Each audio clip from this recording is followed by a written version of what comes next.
Salam sejahtera bagi kita semua. Kita berjumpa kembali dalam Suara Penggembalaan Gereja Isa Almasih Jemaat Banyumanik. Saudara yang dikasihi Tuhan, hari ini kita akan merenungkan kebenaran firman Tuhan dengan tema Cemburu Ilahi yang terambil dalam 2 Korintus 11 ayat 1 sampai 6. Saya akan membacakannya di ayat yang ke-1 dan 2. Alangkah baiknya jika kamu sabar terhadap kebodohanku yang kecil itu. Memang kamu sabar terhadap aku, sebab aku cemburu kepada kamu dengan cemburu ilahi, karena aku telah mempertunangkan kamu kepada satu laki-laki untuk membawa kamu sebagai perawan suci kepada Kristus.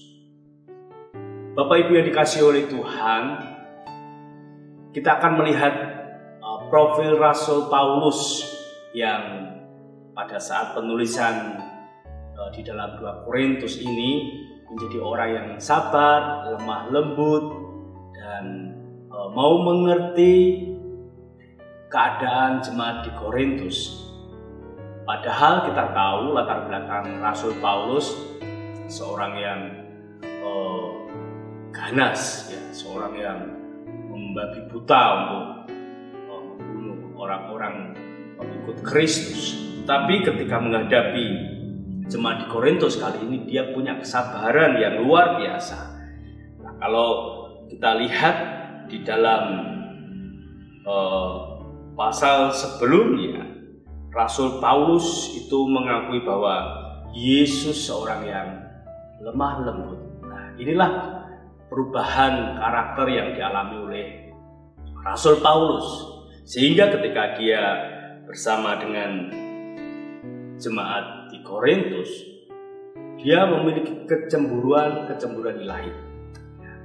Cemburunya cemburu karena ilahi, cemburu yang ilahi, bukan cemburu buta yang pada umumnya karena sifat kemanusiaannya, latar belakang kemanusiaannya, egonya, sehingga bisa saja cemburu yang bukan dari Allah ini ya bisa baik tapi belum tentu benar.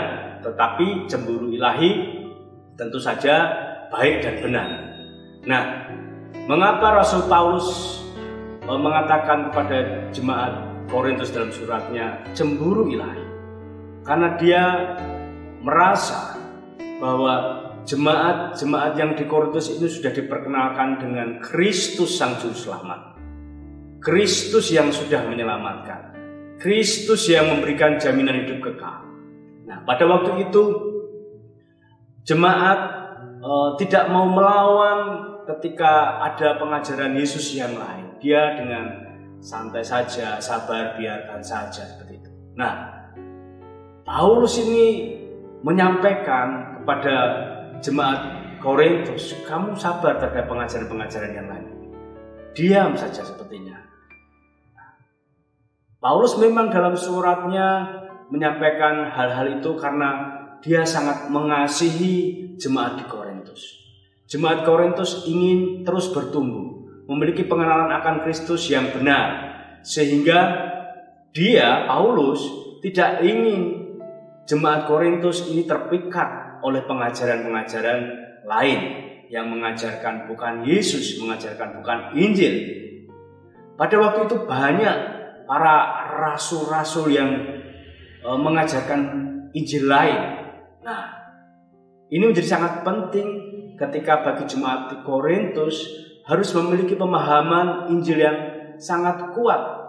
Untuk itu diharapkan memiliki ketekunan dalam belajar Injil, sehingga ketika ada pengajar-pengajar yang lain, pengajar bukan Injil, jemaat Korintus bisa tetap bertahan kuat pada pengajaran pada Injil Kristus, bahkan bisa membelanya jika ada ketidakbenaran.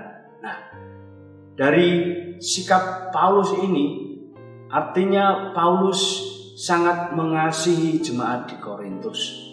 Dia tidak ingin jemaat Korintus terpikat bahkan mengikuti ajaran-ajaran yang lain yang disampaikan oleh para filsuf, para rasul yang luar biasa itu kata Paulus menyindirnya.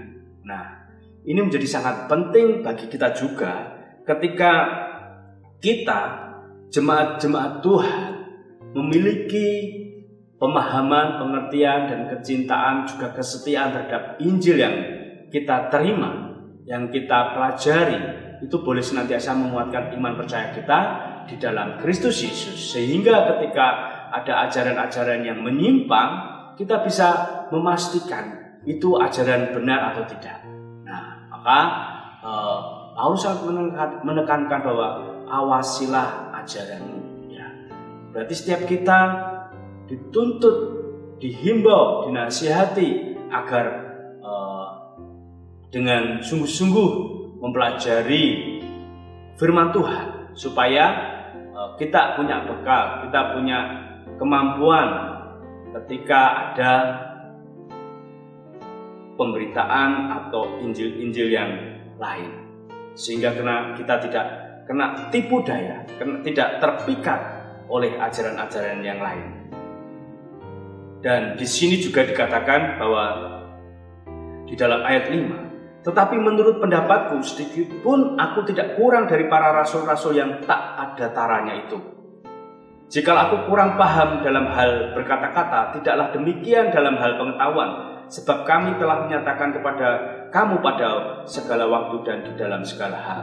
Rasul Paulus mengakui mungkin waktu penyampaian tentang Injil Kristus bahasanya kurang menarik, kurang falsafahnya mungkin lebih bagus dari para filsuf-filsuf atau pengajar-pengajar yang bukan Injil itu.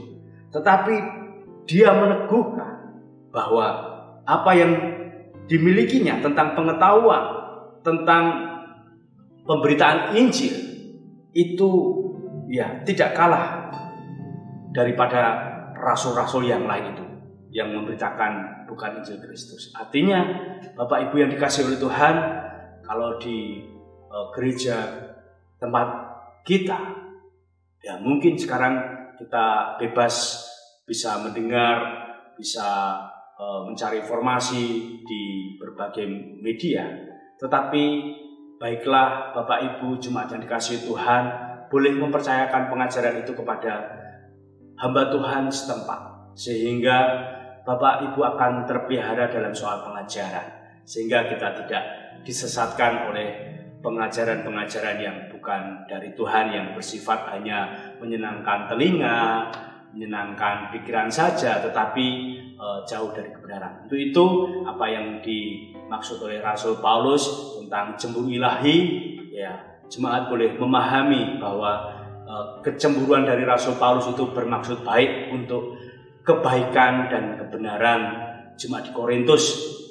Dan juga pada hari ini, jika ada hamba Tuhan memberikan teguran nasihat kepada Bapak Ibu semua, ya karena hamba Tuhan yang ada di gereja Isa Masih Banyumanik sangat mengasihi, sangat mencintai Bapak Ibu sebagai jemaat Tuhan yang terus akan dipimpinnya, dibinanya sampai pada akhir memiliki iman yang kuat dan teguh di dalam Kristus. Amin.